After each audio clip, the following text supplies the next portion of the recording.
Sir, तुम्ही म्हणता की भारत जोडा, भारत जोडा, परंतु तुमचे सगळे विरोधक असे म्हणतात की भारत तुटलाच नाही, जोडण्याचा कुठं प्रश्न आहे? तर भारत नेमका कुठं तुटलेला आहे असं वाटतं तुम्हाला? हाँ, समझ गए, मराठी समझता हूँ मैं। तो आपने कहा कि अम, भारत जोड़ो की क्या जरूरत अगर भारत टूटा ही नहीं है। देखिए, भारत में पिछले 8 साल से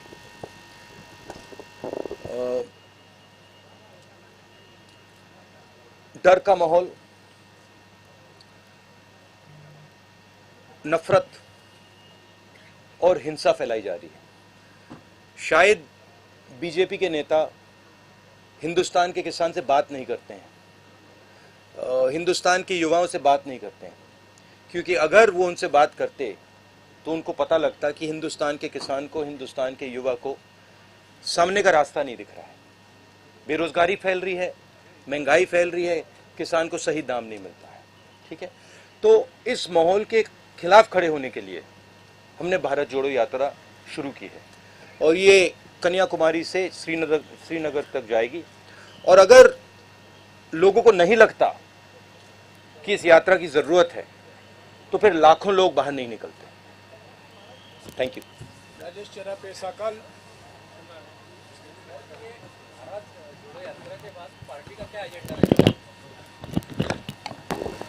भैया, ये आपको कांग्रेस प्रेसिडेंट से पूछना पड़ेगा, खारगे जी से। He is now the president of the Congress party and he is the person who is going to give direction.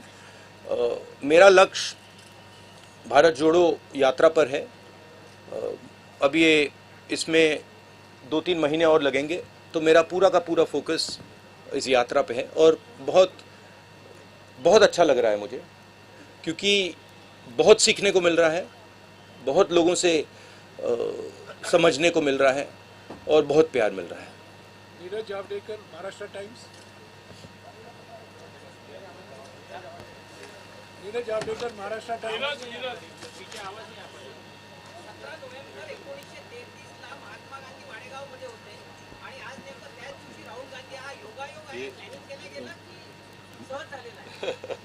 फिर से बोलिए जरा, ट्राई करता हूँ। नहीं, मराठी में।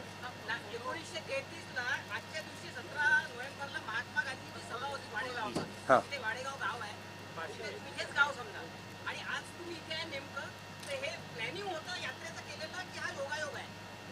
नहीं, ट्रांसलेट कीजिए कि ये जब यहाँ आए, गांधी जी भी आए थे, हम भी आए, क्या प्लान करके आए हैं या ऐसे ही हुआ है? नहीं, कोई प्लानिंग। 1933 में इसी दिन महात्मा गांधी यहाँ थे, तो ये अच्छा जो पॉजिटिव है ये।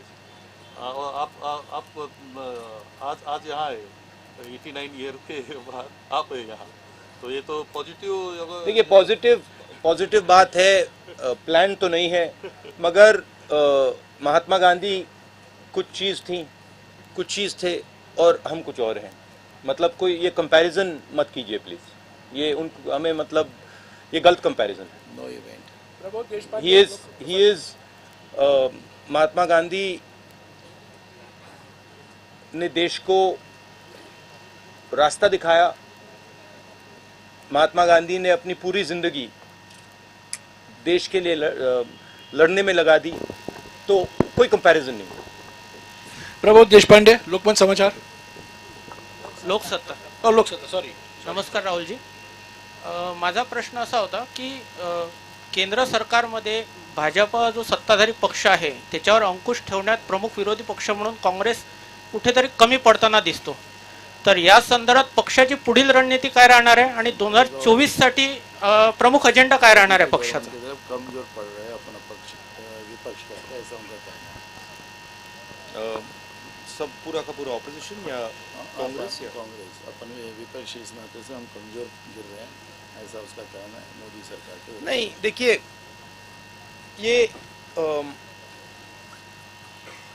ये जो लड़ाई है इसको सबसे पहले ठीक तरीके से समझना है। आमतौर से क्या होता है, लोकतंत्र में एक पॉलिटिकल पार्टी दूसरी पॉलिटिकल पार्टी से लड़ती है और जो युद्ध का मैदान होता है उसको जो देश के इंस्टीट्यूशंस होते हैं वो उस यूथ के मैदान में फेयरनेस क्रिएट करते हैं। आज क्या है कि ये एक राजनीतिक पार्टी और दूसरी राजनीतिक पार्टी के बीच में लड़ाई नहीं है, और मैं सिर्फ कांग्रेस की बात नहीं कर रहा हूं। एक तरफ हिंदुस्तान के सारे इंस्टीट्यूशंस खड़े हैं, बोलना नहीं चाहिए मगर विपक्ष का प्रेस पे तो कंट्रोल नहीं हैगा, प्रेस पे तो कंट्रोल नहीं है ना, तो बीजेपी का प्रेस पे कंट्रोल है, इंस्टीट्यूशनल स्ट्रक्चर पे कंट्रोल है, जुडिशरी पे प्रेशर डालते हैं। तो ये परसेप्शन सच परसेप्शन नहीं है, ये परसेप्शन सुपरफिशियल ऊपर का परसेप्शन है। मगर अगर आप नीचे जाएं और जनता से पूछें तो आपको बहुत एकदम दिख जाता है कि जनता क्या कह रही है और ऊपर परसेप्शन क्या बन रहा है, उसमें फर्क है। संजय खांडेकर, पुणे नगरी।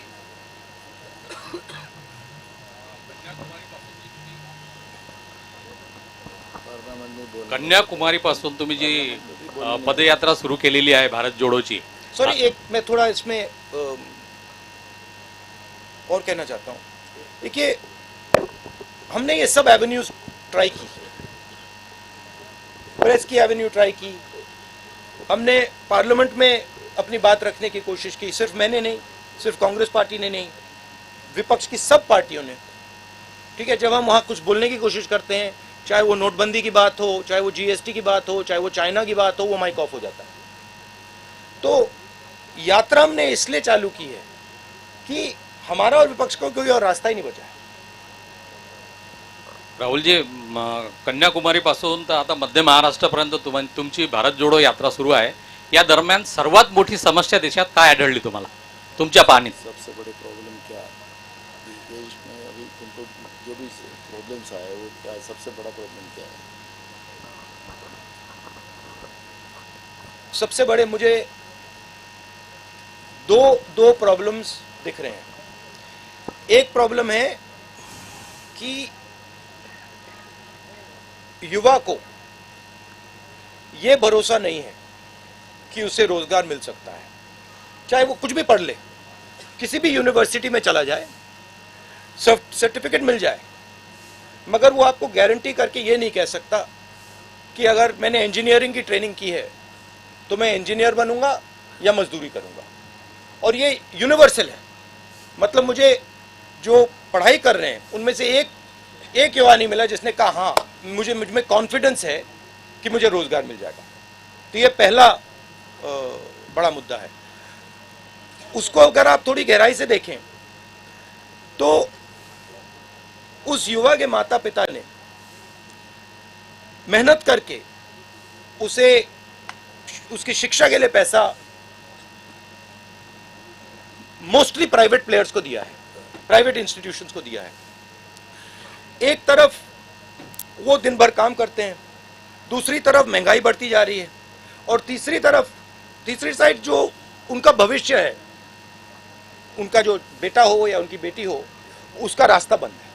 तो पहला प्रॉब्लम ये है। दूसरा प्रॉब्लम किसानों का प्रॉब्लम है, जो देश को भोजन देता है, जो प्रोडक्टिव एलिमेंट है हिंदुस्तान, उसको कोई सपोर्ट नहीं, उसको कोई मदद नहीं है, उसको सही दाम नहीं मिलता। वो बीमा भरता है, उसको जब आंधी आती है, तूफान आता है, उसको मतलब पैसा नहीं मिलता, कर्जा माफ उसका कभी नहीं होता। तो ये दो बड़े मुद्दे, बड़े प्रॉब्लम्स दिख रहे हैं। और तीसरा जो है जुड़ा हुआ है कि सब लोग ये कहते हैं कि अगर शिक्षा में हमें पैसा देना पड़ रहा है, अस्पतालों के लिए हमें पैसा देना पड़ रहा है, मतलब सरकारी अस्पताल नहीं बचे, सरकारी स्कूल्स कॉलेजेस नहीं बचे। महाराष्ट्र में तो स्कूलों को बंद किया जा रहा है, 20 बच्चों से अगर कम है तो उनको बंद ही करा जा रहा है। तो वो कह रहे हैं कि भैया अगर ये पैसा हम यहाँ डाल रहे हैं, ये जा कहाँ रहा है, किसके हाथ जा रहा है? तो वो इनइक्वालिटी की बात है और सबको मालूम है। मैं किसानों से पूछता हूँ, भैया एक बात बताओ, ये आपका सिलेंडर, गैस सिलेंडर महंगा हुआ, पेट्रोल का दाम बढ़ा, आपके जेब में से पैसा जा रहा है, ये जा कहाँ रहा है? इमीडिएटली आंसर मिलता है, सब जानते हैं। Mega कोचिक Z24.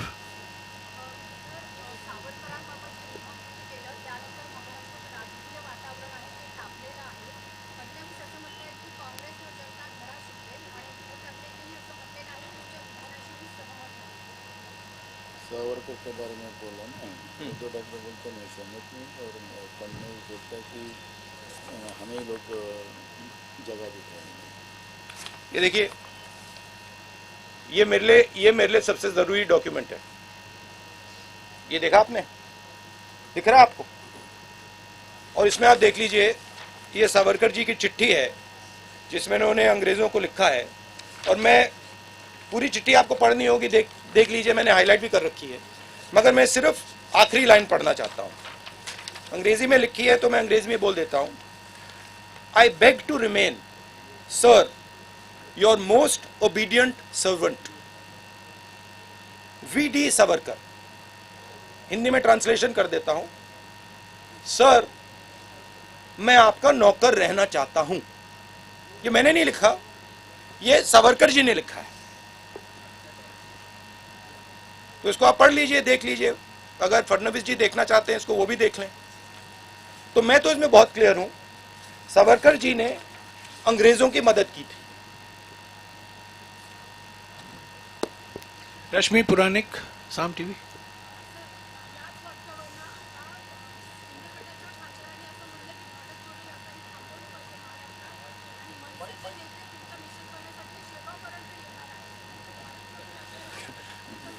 ये यात्रा को रोकना चाहिए, सावरकर के बारे में ऐसा बोला है, तो वैसे गवर्नमेंट को इसने लेटर लिखा है। किसने? सेवाड़े।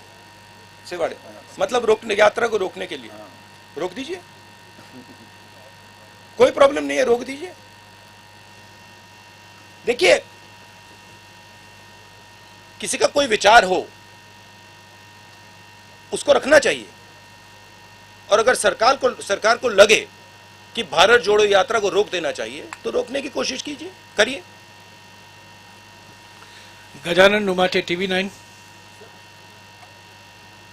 आपकी रैली देखें तो उसमें घोषणाएं चलती है कि 2024 में प्रतिपक्ष का प्राइम मिनिस्टर पद का चेहरा राहुल गांधी है। क्या आप भी यही सोच रहे हैं कि 2024 में आप as prime minister candidate opposition में? मैं ये आप डिस्ट्रैक्ट करने का बहुत अच्छा तरीका है।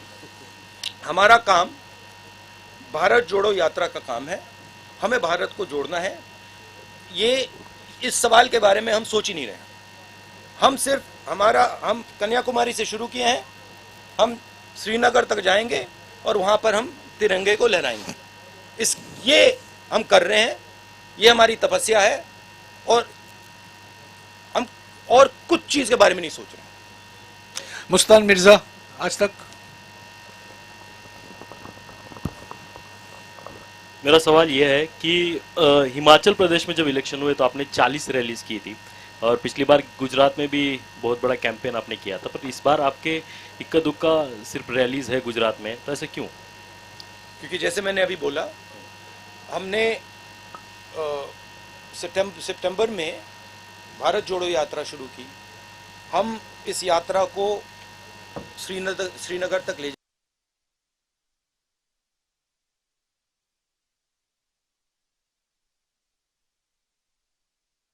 पूरा करना चाहते हैं। ज़रूर अगर कांग्रेस प्रेसिडेंट हमें कहेंगे कि हमें गुजरात जाना है, हिमाचल जाना है, तो हम जाएंगे।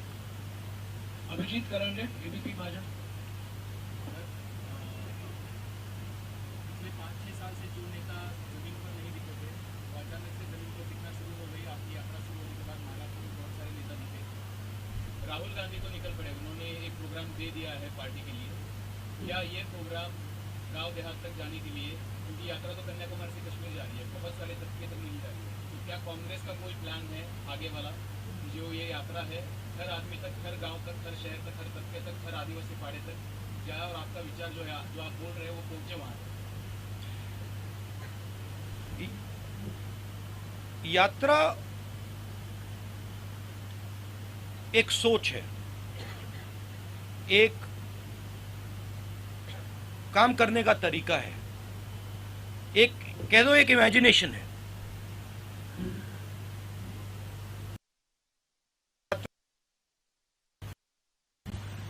तो मुझे और हम सबको लगा था कि जो बीजेपी की अप्रोच है,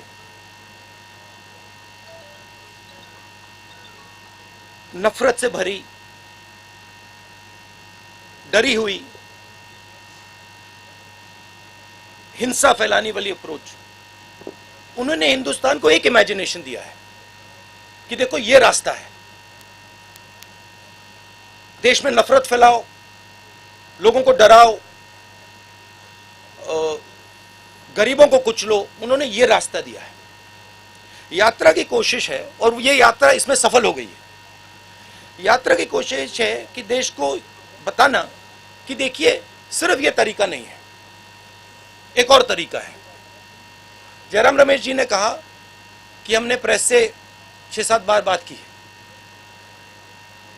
आपने अभी कहा कि बीजेपी के किसी नेता ने कहा कि यात्रा को रोक देना चाहिए। मैंने ये यहां तो नहीं कहा ना कि वो बिल्कुल गलत बोल रहा है, उसको चुप कीजिए, उसको मारिए, उसने कैसे बोला, नहीं। मैं कह रहा हूं देखिए उसकी राय है, अगर वो सोचता है उसको रखे, और अगर सरकार सोचती है कि इस यात्रा से देश को नुकसान हो रहा है तो रोक दो, कोई प्रॉब्लम नहीं है। ये काम करने का एक बिल्कुल अलग तरीका है, प्यार का तरीका, भाईचारे का तरीका, रिस्पेक्ट का तरीका। तो ये दो हमने विजन दिखाए हैं। अब यात्रा जो हमने रखी है, जो हमने की है, इसमें से पॉलिसीज भी निकलती हैं। अगर वो कहते हैं कि भैया देखो किसान को कुचल दो, किसान को सही एमएसपी मत दो, किसान को बीमा का पैसा नहीं मिलना चाहता, तो इस यात्रा के इमेजिनेशन से एक और तरीका निकलता है। किसान की बात सुनो, किसान से गले लगो, किसान की इज्जत करो। तो इससे पॉलिसीज भी निकलती हैं, इससे एक्शंस भी निकलते हैं। अब कांग्रेस के सब लोगों को लग रहा है हाँ भैया चलने में फायदा है, राजनीतिक फायदा है, लोगों से बातचीत होती है, सीखने को मिलता है, प्यार मिलता है, वजन भी कम हो जाता है। तो अलग अलग फायदे हैं, अलग अलग जो भी चाहता है वो फायदा ले सकता है। मगर मेन मैं बात ये कहना चाहता हूं, ये दो अलग इमेजिनेशंस हैं। एक मैंने यहां पे आपको सावरकर जी की चिट्ठी दिखाई, एक वो इमेजिनेशन है, और एक आपने पहले गांधी जी की बात की, वो दूसरा इमेजिनेशन है। तो ये देश में इन दो इमेजिनेशंस की लड़ाई है। लेकिन सावरकर जैसे नहीं, no supplementary please, Savarkar no supplementary please, no supplementary. Ravindra Ambedkar जब आता है तो नो विपक्ष में प्लीज फूट भी पड़ जाती है। सुनिए प्लीज, नो सप्लीमेंट्री। जरा बोले, देखिए आप एक बात समझिए, ये मेरी राय है, ये मेरी राय है कि जब सावरकर जी ने ये चिट्ठी साइन की, गांधी जी, नेहरू जी, पटेल जी, ये सब सालों जेल में रहे, कोई चिट्ठी साइन नहीं की।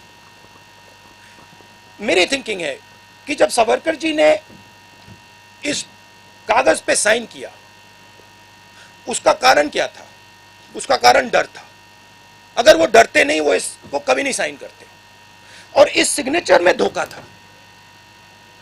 जब उन्होंने ये साइन किया, वो हिंदुस्तान के जो सब नेता थे, महात्मा गांधी, सरदार पटेल, उन सबको उन्होंने धोखा किया, और उन्होंने उनको कहा कि देखो तुम गलत कर रहे हो, तुम्हें भी साइन कर देना चाहिए। तो ये दो विचारधाराएं हैं। हमारी पार्टी में हम डिस्कशन करने के लिए तैयार हैं। अगर कोई सोचे कि नहीं भैया यात्रा को ऐसे चलाना चाहिए, हम प्यार से सुनते हैं, हम डिक्टेटर नहीं है यहां पे। मैं फिर से आपसे गुजारिश करूंगा, सप्लीमेंट्री मत पूछिए, क्योंकि और लोगों का टाइम घटेगा। Marathi news digital news channel, Ravindra Ambekar ji. आप जिस विचारधारा का विरोध करते हैं, चुनाव आते ही आपके सारे विधायक उस विचारधारा की पार्टी में ज्वाइन हो जाते हैं। क्या आपकी इस भारत जोड़ो से इस समस्या का हल निकलेगा? और दूसरा है भारत जोड़ो में नहीं, क्या एक सवाल रविंद्र प्लीज, एक सवाल आपने पूछ बनेगा, लिया, नया यूपीए उसका जवाब देने दीजिए। एक सवाल अभी मेरे साथ एक शिवसेना के MLA चल रहे थे, वो कह रहे थे 50 करोड़ रुपए उनको ऑफर किया था, वो नहीं गए, बहुत सारे और गए। तो देखिए एक प्रकार से ऑपोजिशन की सफाई भी हो रही है। जो भी करप्ट लोग हैं, जो 10 करोड़ के लिए, 15 करोड़ के लिए, 50 करोड़ के लिए बिक जाते हैं, वो बीजेपी में जा रहे हैं। अच्छी बात है। हिंदुस्तान में साफ सुथरे लोगों की कमी तो नहीं है, तो हमारे साथ आ जाएंगे। हमारे पास 12-13 मिनट का समय बाकी है। अब मैं हिंदी और अंग्रेजी मीडिया से सवाल लूंगा। अखिलेश मिश्रा, नवभारत हैं क्या? पूछिए ना, आगे आगे पूछिए। जब तक आगे आएंगे मैं अगले सवाल से पूछूंगा। संतोष गवाई, दैनिक भास्कर, उनको माइक दीजिएगा, जल्दी जल्दी जल्दी। ये मैं आपको गिफ्ट दे देता हूं, और आप सबको कॉपी चाहिए तो सबको दिलवा देता हूं। संतोष गवाई, दैनिक भास्कर, प्लीज। आपण एक ये मोहन भगवत जी को भी भिजवा दीजिए। माइक नहीं है क्या? आपण जिथे थांबलो तो आहोत, जल्दी दीजिए। हाँ, दैनिक भास्कर, हाँ? पूछिए, दैनिक भास्कर। सही बात है ना, देखिए सच्चाई है। राहुल जी सवाल लिख। राहुल जी, आपण जिथे थांबलो एक minute, I am coming back to you, I am coming या बैक। विदर्भामध्ये शेतकऱ्यांच्या आत्महत्या प्रचंड होतात. हे 6 जिल्हे शेतकऱ्यांच्या आत्महत्येसाठी हे होते. आता पूर्ण देशभर शेतकऱ्यांच्या आत्महत्या होतात. तर त्यासाठी आपल्याकडे काही आपल्या डोक्यात काही प्लॅन आहे का शेतकरी आत्महत्या थांबवण्यासाठी? मैंने हिंदी अखबार से सवाल पूछा इस उम्मीद के साथ कि आप हिंदी में पूछेंगे और आप मराठी में पूछ लिए, ठीक, कोई बात नहीं। मराठी अखबारों के लोग हिंदी में पूछते हैं। ठीक है, पटोले जी अनुवाद कर। आपने विदर्भा बोला तो मैं विदर्भ के बारे में थोड़ा सा बोलना चाहता हूं। जब हम विदर्भ के बाउंड्री पे थे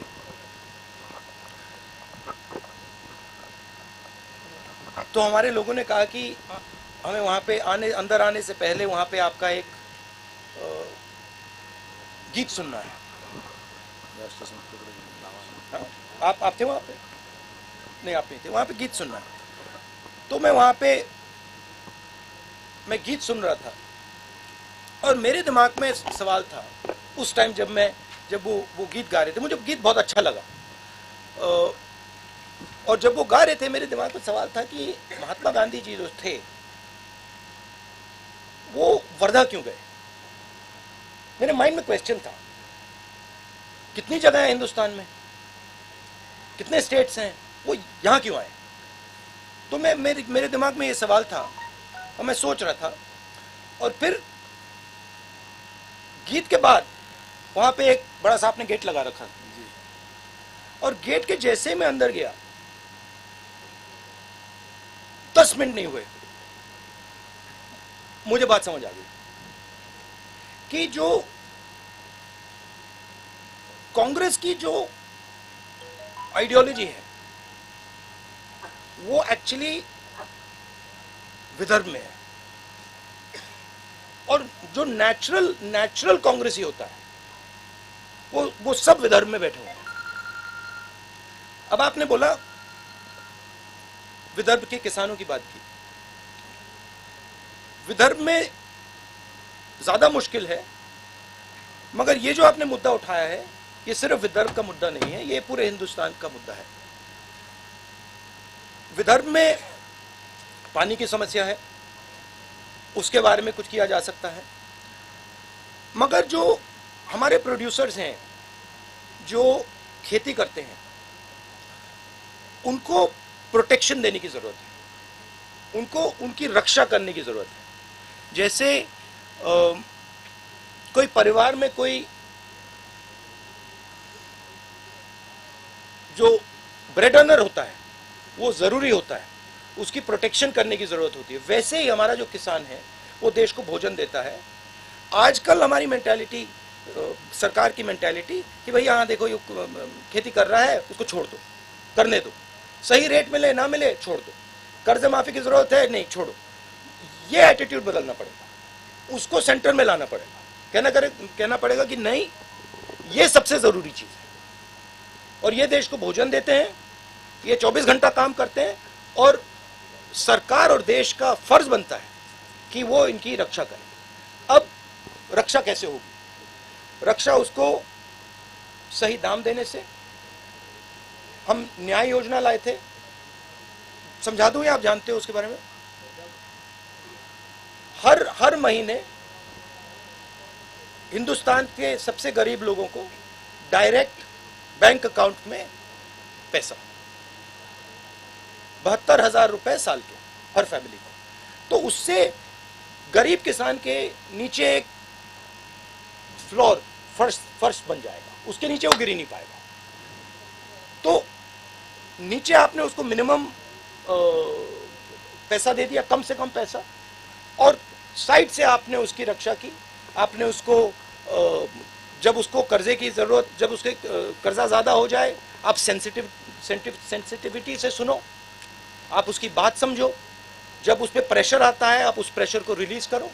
तो ये सब काम बहुत आसानी से किया जा सकता है। हमने यूपीए की सरकार में ये काम किया था। और आप विदर्भ के किसान से पूछो, जब विदर्भ को दर्द हो रहा था, यूपीए ने एकदम यहाँ पे पैकेज दिया था।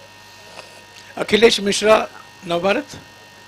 राहुल जी, उत्तर प्रदेश में पार्टी आपकी बहुत कमजोर होती जा रही है, आपकी यात्रा उधर से क्यों नहीं जा रही है? ये जो यात्रा है ना, ये इसका लक्ष्य कन्याकुमारी से कश्मीर तक जाने का है। नहीं, आप चले गए, सवाल पूछ लिया। हाँ, जवाब नहीं चाहते क्या? हाँ, तो ये यात्रा कश्मीर तक जाएगी और कन्याकुमारी से ये शुरू हुई है। अब मुझे पता नहीं ये किसने बात बोल दी कि ये यात्रा उत्तर प्रदेश से नहीं निकलेगी। मुझे नहीं मालूम किसने बोला है, क्योंकि दिल्ली के बाद ये यात्रा उत्तर प्रदेश से निकलेगी। उत्तर प्रदेश से हरियाणा जाएगी, हरियाणा से पंजाब जाएगी, पंजाब से जम्मू जाएगी। तो पता नहीं ये मिस इन्फॉर्मेशन कौन फैला रहा है, मगर ये यात्रा यूपी में जाएगी। गजानन अवस्थी, लोकमत समाचार। एक मेरी एक्चुअली शिकायत है कि यूपी में थोड़ा और जाना चाहिए था, बट अगर हम थोड़ा और जाएंगे तो वो रास्ता फिर ज़्यादा लंबा हो जाएगा। इसलिए हमने यूपी में शायद 2-3 डिस्ट्रिक्ट्स में हम जाएंगे, 3, 4, 5 दिन जाएंगे। मैं राहुल जी से निवेदन करूंगा कि उनके जवाब के कारण हम इसको 5 मिनट बढ़ा सकते हैं तो अच्छा। हाँ, बढ़ा। ठीक है, गजानन अवस्थी प्लीज, लोकमत समाचार। हेलो सर, राज्य के अभी की जो खस्ताहाल एक minute please, Gajanan Awasthi. Sir, राज्य की जो खस्ताहाल स्थिति है अभी महाराष्ट्र की, तो ये पदयात्रा का उस पर कुछ असर होगा क्या वर्तमान राज्य की स्थिति पर? नहीं, राज्य मतलब महाराष्ट्र के राज्य ये थी कि हाँ, पार्टी की स्थिति कमजोर नहीं है। महाराष्ट्र में कांग्रेस की विचारधारा, और ये मैंने जयराम रमेश जी से कहा, मैं आपको बताऊं सबसे अच्छा रिस्पांस महाराष्ट्र में मिला है। नेचुरल कांग्रेस है ये। और मुझे मतलब ये बात बहुत समझने को मिली है, ये यहाँ पे नेचुरल कांग्रेस है, मतलब ये डीएनए है कांग्रेस का। तो यहाँ कांग्रेस पार्टी मजबूत, कमजोर बिल्कुल नहीं। वैभव गंजापुरे, टाइम्स ऑफ इंडिया प्लीज। देखिए, फ्यूचर तो आप प्रेडिक्ट करते हो, मैं तो करता नहीं हूं, मगर असर जरूर पड़ेगा, पॉजिटिव असर पड़ेगा। वैभव गंजापुरे। राहुल जी, जब आपका यात्रा खत्म होगा कश्मीर में, तो आप क्या बदलाव देखते हैं भारत में, और कांग्रेस पार्टी को कैसा? एक सवाल अंग्रेजी मीडिया भी हिंदी में पूछ रही है। अच्छा है, ठीक है। Okay, how it will benefit the Congress when you and your यात्रा इन Srinagar?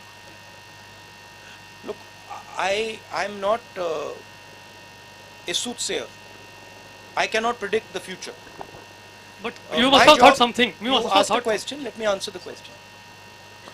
My job is to do what I see as my duty, and I felt that my duty, in a time when India is internally fractured, in pain, where violence is being spread across the country, where hatred is being spread across the country, I felt it is my duty to show that there is another way possible.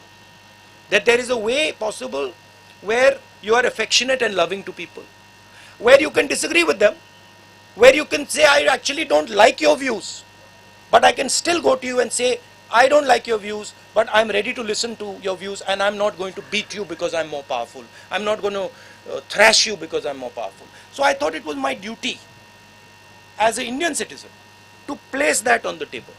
And that is the idea of the Bharat Jodo Yatra. Now, please don't misunderstand. It is not only my duty, and it is not only I who is thinking this. Large number of Congress people feel the same thing.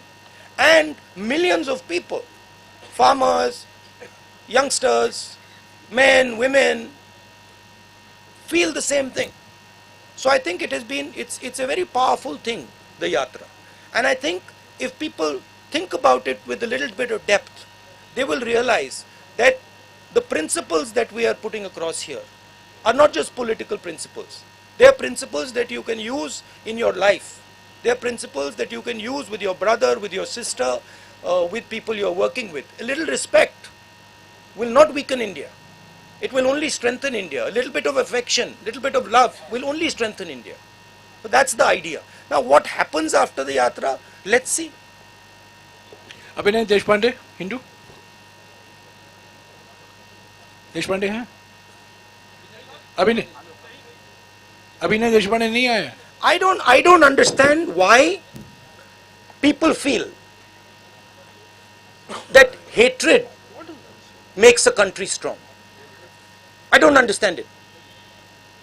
Right? I don't understand why people feel that being abusive, being nasty, being cruel makes a country strong. I think it makes a country weak. I think it is cowardice. And I think that's not what India is. I think India has shown the whole world. I remember I asked Nelson Mandela after he came out of jail 26 years. Right? I asked him, Mr. Mandela, you were in jail for so long, what gave you hope? He said, India's freedom struggle gave me hope. I said, what do you mean by that? He said, well, what Mahatma Gandhi taught. The fact that you should be compassionate even to your opponent. You should respect even your opponent. These are Indian values. They are the most powerful values. And in the world that we are facing today, with the United States and China and war here and there, this is the most powerful thing that we have. Why are we throwing it away? Rahul ji ने आपके साथ 40 minute गुजारे हैं। मैं राहुल जी से निवेदन करूंगा, please 40 minute हो गए हैं, प्लीज। मैंने पहले क्या कहा है, प्लीज। नहीं, बिल्कुल नहीं, आप एक ही ग्रुप के हैं। देखिए, नियम मत तोड़िए। मैं राहुल जी से गुजारिश करूंगा, आखिर में महाराष्ट्र की जनता के लिए अगर वो कोई संदेशा देना चाहते हैं, 2 मिनट बोल लें। नहीं, कोई सवाल नहीं, 40 मिनट हो गए हैं। सवाल आप प्रधानमंत्री जी से कीजिए। सवाल किससे करना है उनसे कीजिए। महाराष्ट्र, प्लीज उनको बोलने दीजिए। प्लीज बैठ जाइए। महाराष्ट्र की जनता और महाराष्ट्र के जो किसान हैं और महाराष्ट्र के जो युवा हैं, मेरा उनके लिए मैसेज ये है कि मैं अब 13 दिन 14 दिन आपकी सड़कों पे चला हूं। मैं 13-14 दिन आपकी सड़कों पे चला हूं और दो दिन में 3 दिन में हमारा यहां से ट्रांजिशन हो जाएगा, हम मध्य प्रदेश जाएंगे। इन सड़कों पे मैंने आपसे खुल के बातचीत की है, लाखों लोगों से मिला हूं। युवाओं ने अपने सपने मेरे सामने रखे, किसानों ने अपना दर्द मेरे सामने रखा और आपने सबने मुझे बहुत बड़ा तोहफा गिफ्ट दिया है। आपने मुझे इन सड़कों पे सिखाया है, शिवाजी महाराज के बारे में, ज्योतिबाई फूले जी के बारे में, अंबेडकर जी के बारे में आपने सिखाया है। मैं आपको ये बता सकता हूं कि महाराष्ट्र के सड़कों पर चलने से पहले और 14-15 दिन बाद जो मेरी राजनीतिक समझ थी महाराष्ट्र के बारे में, किसानों के बारे में, वो आपने बदल दी है। तो मैं आपका दिल से धन्यवाद करना चाहता हूं और मैं इस सफर को अपनी पूरी जिंदगी नहीं भूलूंगा। और आपका जो प्यार है मुझे खत्म करने दीजिए, मुझे खत्म करने दीजिए। ये don't disturb brother, don't disturb.